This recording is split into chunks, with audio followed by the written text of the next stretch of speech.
Assalamualaikum dan hai, nama saya Dina Syafia daripada Agensi Pelancongan Bunga Raya. Hai dan Assalamualaikum semua yang menonton. Saya Nurul Syukrina dari agensi Bloom Travel. Assalamualaikum dan selamat sejahtera. Saya Nur Aina daripada Jom Travel Sedang Berhad. Assalamualaikum kepada saudara dan saudari yang sedang menonton. Saya Nur Najwatun Aina binti Ahmad Damanhuri dari Agensi Pelancongan Cuti-Cuti Malaysia. Hai semua, saya Anis Nadira dari Agensi Permata 12 Travel.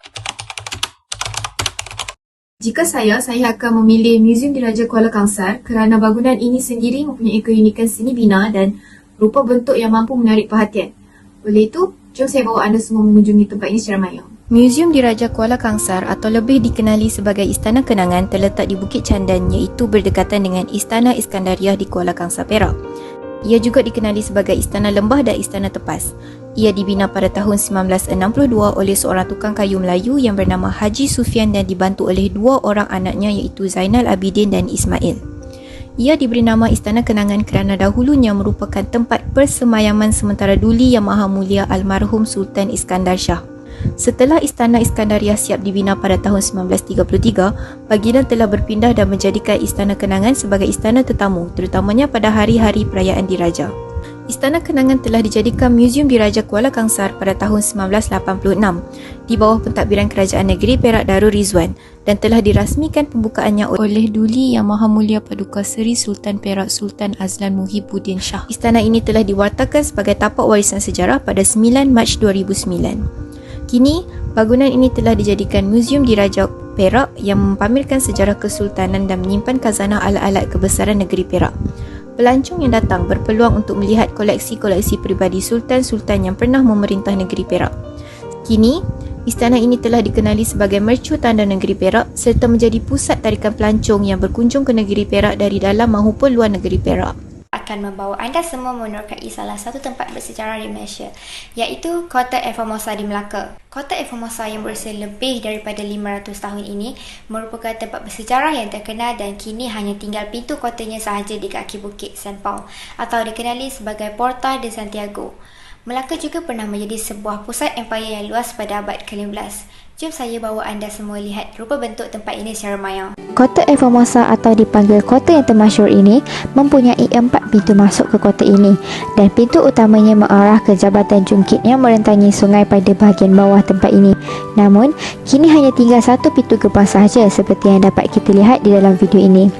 Kota ini mempunyai tembok batu setinggi 3.6 meter dan setebal 2.6 meter di sekelilingnya. Selain itu, di bahagian bawah ini juga terdapat kediaman tentera dan kuda bagi tujuan peperangan pada dahulu kala. Kubu ini telah dibina pada tahun 1511 oleh pihak Portugis. Di bahagian atas Bukit St. Paul pula, terdapat gereja yang telah dibina oleh pihak Portugis setelah mereka merobohkan istana dan Masjid Agung Melaka di sini pada dahulu kala.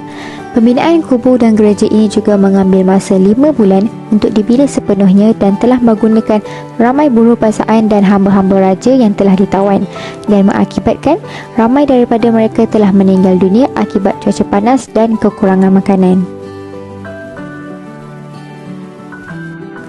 Beginilah suasana di dalam peninggalan gereja ini dan seperti apa yang kita dapat lihat, ramai pengunjung yang datang ke sini untuk melihat keunikan seni bina bangunan Kota Formosa ini. Pihak kami telah bersependapat untuk mengetengahkan kota Belanda yang terletak di Pulau Pangku, Perak. Saya yakin masih ramai yang tidak tahu akan kewujudan dan kisah di sebalik pembinaan kota Belanda tersebut. Jadi mari kita teruskan dengan lawatan secara maya Kota Belanda Pulau Pangku, Perak. Kota Belanda telah dibina oleh Belanda sebagai gedung untuk menyimpan hasil biji timah yang diperoleh dari Perak pada tahun 1670. Kota tersebut juga disebut sebagai Kubu Dinding bersempena nama Sungai Dinding yang terdapat di Tanah Besar Semenanjung bertentangan dengan Pulau Pangku. Kota Belanda terletak di Kampung Teluk, Pulau Pangku. Pada tahun 1690, kubu Belanda telah diserang oleh orang Melayu yang dipimpin oleh Panglima Kulub dan kebanyakan tentera Belanda telah dibunuh. Sehubungan dari itu, satu arahan telah dikeluarkan pada 24 Jun 1693 membawa kepada pengosongan dan perpindahan tentera Belanda ke kubu baru di Pangkalan Halban di Tanjung Putus yang siap dibina pada 18 Oktober 1748. Akibat ditinggalkan, kubu ini telah mengalami kerosakan sehingga pada tahun 1973 pihak Muzium Negara memulihkan kembali kubu ini mengikut bentuk dan ukuran asal. Namun bahagian bumbung tidak dapat dibina kerana bentuk asal tidak diketahui oleh pihak Muzium Negara sendiri. Kota Belanda ini telah diwartakan sebagai monumen lama dan tapak tanah bersejarah di bawah Akta Benda Purba 1976 dalam Seksyen nombor 247 Warta Kerajaan Negeri Perak bertarikh 31 Mac 1970. Kemudian pada tahun 1997, Kerajaan Negeri Perak telah memajukan lagi kawasan ini sebagai kawasan pelancongan Negeri Perak. Jika hendak diceritakan, negara kita sememangnya mempunyai banyak tempat bersejarah yang menarik dan mengagumkan. Oleh yang demikian, saya cadangkan anda meluangkan masa untuk melawat Jambatan Victoria di Perak. Saya syorkan anda untuk datang ke sini oleh kerana kronologi sejarahnya yang unik dan struktur binaannya yang telah diiktiraf sebagai yang tercantik di Asia Tenggara. Ayo, saya bawakan anda semua melihat tempat ini dengan lebih dekat secara maya. Jambatan Victoria terletak di Kuala Kangsar, Perak. Ia merupakan jambatan yang tertua di Malaysia. Pembinaannya bermula pada tahun 1897 dan akhirnya siap pada tahun 1900. Jambatan kereta api ini telah digunakan oleh pihak British pada zaman kolonial bagi tujuan pengangkutan biji timah dan arang. Ia juga telah membuka laluan bagi pembangunan pesat serta pertumbuhan bandar-bandar timah di semenanjung Tanah Melayu.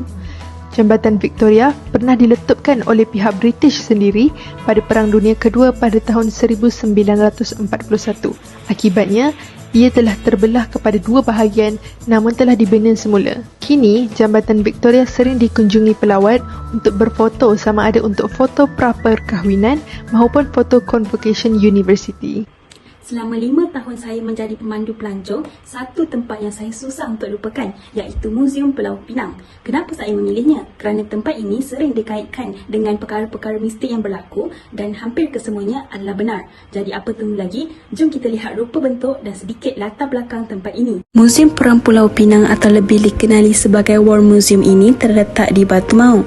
Muzium yang terletak di atas bukit ini agak luas meliputi kira-kira 20 ekar tanah. Muzium ini pada asalnya merupakan sebuah kubur British yang direka oleh jurutera daripada British Royal Engineers.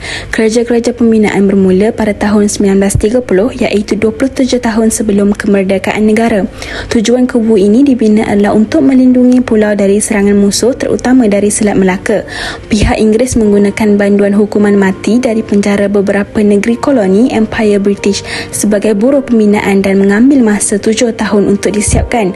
Bagi mengelakkan rahsia pertahanan di kubu ini terbongkar dan maklumat ketenteraan kerajaan British jatuh ke tangan musuh, banduan-banduan tersebut akhirnya dibunuh selepas kubu siap dibina. Mula beroperasi pada tahun 1937, kubu rahsia ini boleh menempatkan seramai 1,500 anggota tentera pada satu-satu masa.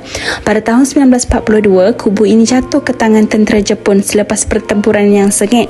Mereka menjadikan kubu ini sebagai pusat tahanan dan penyiasaan selama 2 tahun sebelum menyerah kalah kepada pihak tentera berikat pada tahun 1945.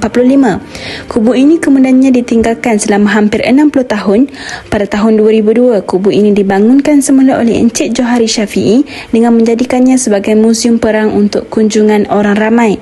Muzium ini juga dikatakan muzium paling berhantu di Asia kerana mengikut kisahnya banyak pembunuhan berlaku di sini. Menurut Encik Johari, kubu pertahanan yang sudah berusia lebih 80 tahun itu menyimpan 1001 rahsia yang misteri sehingga kini.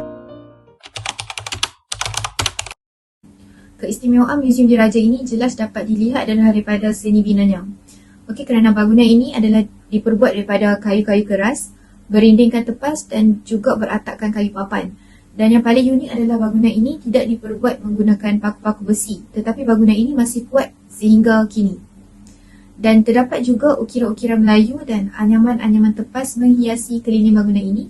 Dan ini jelas menunjukkan bahawa seni bina telah wujud sejak zaman dahulu lagi. Apa yang menarik mengenai kota Formosa ini adalah seni bina kubu mereka yang dibuat daripada batu-batu laterite yang boleh didapati di pinggiran pantai dan pulau-pulau di negeri Melaka. Batu-batu ini telah dipotong secara manual oleh buruh-buruh paksa semasa pemerintahan Portugis. Selain itu, hasil daripada perbualan lisan bersama Latifah Abdul Latif, beliau telah menjelaskan bahawa putih telur ayam telah dicampurkan bersama batu karang laut yang telah dihancurkan untuk mencantumkan batu-batu laterite semasa pembinaan kota Formosa ini.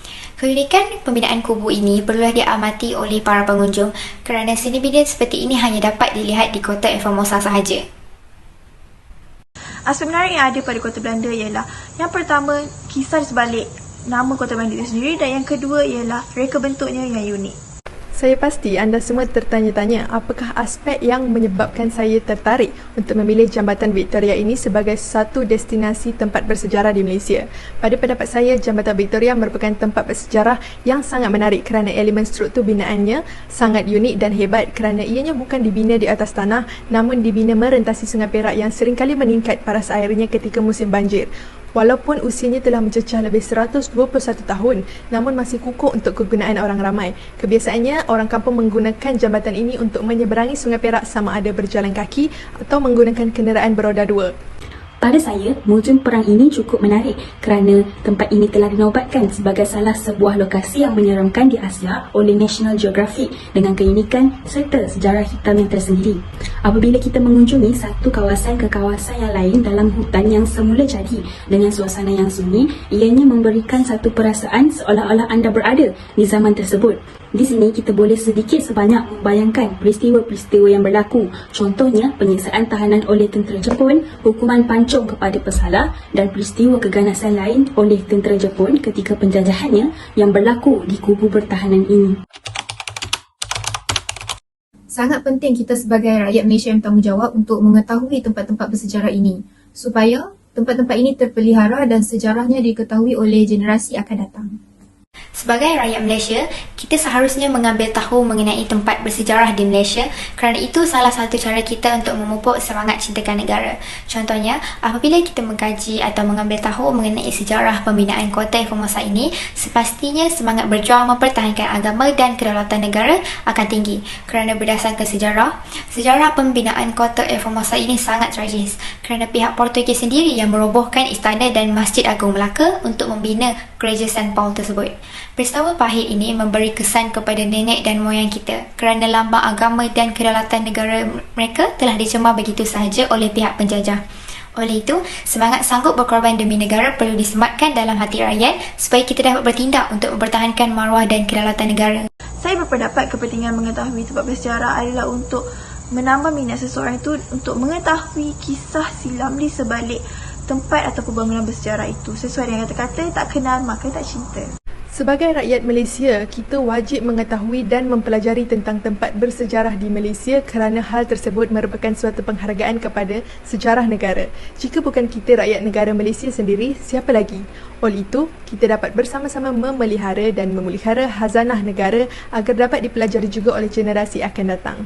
Sebagai anak bangsa negara, amatlah penting bagi seseorang itu untuk mengambil tahu tentang tempat bersejarah kerana ianya dapat mempamerkan semangat cintakan negara. Hal ini dapat dilihat dengan mengkaji peristiwa-peristiwa yang pernah berlaku kerana tempat-tempat inilah yang menjadi saksi atau bukti bagi kisah sejarah yang ditinggalkan. Sebagai contoh, Muzium Perang Pulau ini mempunyai nilai sejarah yang tiada ganti. Bagaimana dari Inggeris membina kubu ini untuk melindungi pulau daripada penjajah kepada penaklukan tanah Melayu oleh tentera Jepun semasa Perang Dunia Kedua yang mengubah kubu ini kepada tawanan perang. Secara tidak langsung, dengan mengambil tahu sudah semestinya dapat menyemarakkan semangat patriotik dalam diri kita sebagai rakyat Malaysia.